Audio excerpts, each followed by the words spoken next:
Perspectiva, a força de caráter de quem aconselha os outros com sabedoria, de quem ajuda os outros e a si mesmo a criar coerência, sentido, significado neste mundo caótico, em que a gente tem tantas dúvidas, em que a gente tem tantas inquietudes. Quem conta com a força de caráter da sabedoria serve a si e aos demais, ajudando a encontrar sentido e significado. Eu tenho um grande amigo que, de uma forma muito humilde, autêntica, sempre fez isso. E eu tive a honra, em determinado momento da jornada, de transmitir um pouco dos conhecimentos sobre a área de desenvolvimento humano para ele. Hoje vejo ele florescendo, atendendo e desenvolvendo as pessoas. É meu querido amigo Odair Correia, um hacker, um embaixador Ikigai, um profissional de desenvolvimento humano. Obrigado, irmão, por estar aqui com a gente. Eu que agradeço, é uma honra, de fato, estar aqui hoje. Muito bom. Odair, o que é para você a perspectiva? O que significa isso para você? Eu vou ser bem direto no sentido de que, quando me perguntaram o que é educar, para mim, educar é ampliar essas perspectivas diante de alguém. Eu tenho 2 filhas, 2 adolescentes, e toda vez que uma delas chega para conversar comigo, eu fico pensando, eu não sei tudo, eu preciso ouvir quais são as perspectivas delas, aquilo que elas têm de verdade delas, para que eu não possa passar a minha verdade, mas ouvir da verdade delas e, a partir disso, tentar indicar outros caminhos, porque às vezes a gente fica só fechado num caminho só. O mundo nos favorece a isso.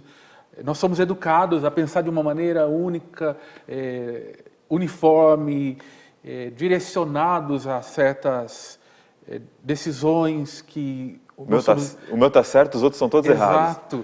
E parece que nós somos destinados a tal fracasso, a tal sucesso, de acordo com aquilo que determinam para nós. Então, ampliar essas perspectivas é um desafio enorme. Então, você disse que eu tenho esse dom, essa facilidade de ouvir. De fato, tenho, já é de um bom tempo. Mas eu creio que eu estou aprendendo a fazer isso agora, com as minhas filhas. E a minha realidade é que me obriga a ser assim hoje. Me obriga não, me favorece a ser dessa forma, e é um grande desafio, mas também uma grande alegria poder viver isso no mundo de hoje. Imagina a utopia que é para essas filhas, adolescentes. Imagina você adolescente, os adolescentes estão assistindo a gente também, a gente mais jovem. Ter um pai que, quando eu vou procurar com uma dúvida, com uma pergunta cabeluda, ao invés de sair vomitando as minhas verdades, ouve, mas tá, me explica o que você acha sobre esse assunto, me ouve, me escuta. Isso deve ser muito reconfortante, deve ser muito conectivo, né? Primeiro porque tem dúvidas que são inesperadas, assim, coisas que você não faz ideia. De pai para filha ainda, você né? não faz ideia. Mas tem situações também que eu me intrometo. Eu confesso a você que eu me intrometo. Natural. E o desafio é me intrometer sem me impor. É um desafio enorme, porque para quem dá conselho, para quem acolhe alguém que tem dúvidas, você precisa provocar mais dúvidas, perguntar, e perguntar da maneira correta. E não somente impor aquilo que é sua verdade, impor aquilo que são as suas certezas. Porque nós todos somos cheios de dúvidas. Sim. E o grande desafio é não impormos as nossas certezas aos outros. E esse é o desafio também na educação, a gente está falando de educação, mas da perspectiva de aumentar as perspectivas. Um conselho, por exemplo, que eu dou para o meu filho. Minha filha chega com uma dúvida e eu falo, mas você já pensou nisso também? E aquilo? Você já olhou para aquele lado? E não simplesmente falar, ó, se eu fosse você, eu faria isso, que é o mais normal, o mais fácil, Sim. o mais simples. Repete o que meu pai me disse e vamos indo, né? Exato. E tem coisas que eu nem acredito. Então, primeiro, eu preciso ouvir a pessoa, entender qual é a minha verdade. Me lembro, Rafa, de um dia, eu estava numa estrada, Nordeste, era sertão do Nordeste, eu vi um senhor com um fecho na cabeça, daqueles de lenha, e o motorista do lado chegou assim para mim e falou assim, olha, e com o olho cheio d'água, só quem já carregou isso sabe o que é. Mas mesmo quem já carregou, não sabe o que esse homem está passando. Então, quando elas vêm contando para mim desafios que talvez eu tenha passado por eles, não são a mesma dor que ela está sentindo. Porque, por exemplo, esse caminhoneiro, talvez ele tenha carregado quando era mais jovem, talvez um senhor de idade carregando, outra pessoa ainda carregando isso aí. Quais foram os benefícios que você colheu em exercer a perspectiva para você, para os próximos até hoje? Sem dúvida, não tem alegria maior do que você não só exercer a perspectiva auxiliando alguém, da pessoa falar, da pessoa perceber que não foi você que ajudou, mas ela que se ajudou. O seu conselho não vale de nada se a pessoa não colocar em prática. adianta nada. Se fosse bom, vendia, né, como dizem. Né? Mas quando você vê que a pessoa colocou em prática e você de certa forma, inútil no processo, porque o seu conselho não vale de nada. O que vale é o que acontece na vida da pessoa ali, a partir daquilo que você diz, e talvez nem seja reconhecido, talvez seja daqui lá na frente, anos depois, ou seja reafirmado em outra pessoa, como acontece, às vezes você fala aquilo, e chega alguém e diz exatamente a mesma coisa, e o seu trabalho foi só de martelar aquele processo, ou auxiliar naquele processo, e alguém ali na frente disse exatamente a mesma coisa, de um outro jeito, e a pessoa acolheu diferente. Você fala, eu falei aquilo. E não é tanto a força do conselho, não é tanto a força daquilo que você diz, mas é o processo na vida da outra pessoa. Então, o maior benefício para mim é ver que essa construção não depende só de mim, depende também do processo do outro. Então, se eu posso colher de benefício é ver isso. Na minha vida também, porque ouvindo alguém eu cresço muito, cresço demais. Verdade, a gente vive muitas vidas através de outras vidas, sim, né? Lendo uma história, contando, vendo um filme. Então a perspectiva ela é ampliada também, falando de visão, né? Aquilo que eu vejo, de ângulos diferentes, de formas diferentes, com experiências diferentes. Eu não posso simplesmente achar com a minha educação, com a minha formação religiosa, com a minha formação intelectual, com aquilo que eu vejo, eu sou dono da verdade. Infelizmente, estamos cheios de donos da verdade nesse nosso mundo. Pessoas que sabem muito pouco e acham que sabem tudo, a respeito de tudo e de todas as coisas. Especialistas de WhatsApp. Você entra em rede social e você fica eu lamento muito gente que acha que sabe tudo. E impressionante, tem gente que sabe mais do que a medicina, do que os estudiosos, do que os cientistas, em várias áreas. Um historiador, exatamente, enfim, sabe quem tudo. realmente levanta essa Ela informação. nasceu há 15 anos, 16, 17, 20, 30, 40 anos e acha que sabe tudo sobre a humanidade, não sabe.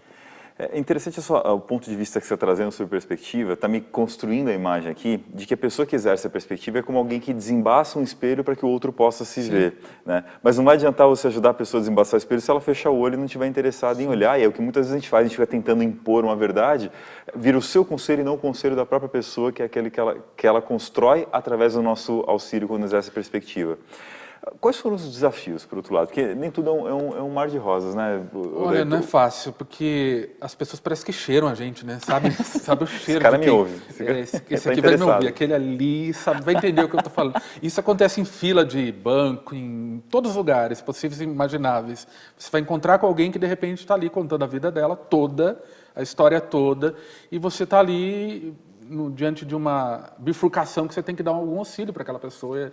Qual foi a situação mais crítica que isso te aconteceu? A mais crítica, até te contei antes aqui em off, eu estava no hospital com meu pai ali na UTI, os últimos momentos de vida dele, morava em outra cidade, fui ali explicitamente para visitá-lo, especificamente para isso, e de repente chega a enfermeira e começa a me reconhecer, eu falei assim, você é de tal lugar, né? Sou... então, sabe meu pai? Começou a contar a história. Quando eu vi, eu tinha 5 minutos para ficar ali com meu pai, era 20, fiquei 5, sozinho, e falei, caramba, pai, olha isso até aqui. Ou seja, isso vai ser algo que é uma faca de 2 gumes, né? Sim. E se eu não tomar cuidado, eu vou me sentir também, um outro cuidado e risco, é me sentir dono da verdade. Pois é. Dono da verdade para todos, porque, de certa forma, há uma outra capacidade que nós temos de observar. Quem tem perspectiva, geralmente ele observa o todo. Eu estou olhando aqui, mas eu estou vendo todo em volta, eu sei das várias nuances, não entendo todos os assuntos, mas sei que isso pode afetar, aquela outra área pode também. E se eu não entendo, eu vou tentar entender um pouco mais sobre aquela realidade. Essa visão mais ampla pode nos levar à arrogância, se não tiver humildade para moderar. Né? E saber que eu não sei tudo é o desafio maior e talvez seja a maior ameaça para quem vive assim. Eu não sei tudo. Então, eu tenho que entender que eu não sei tudo.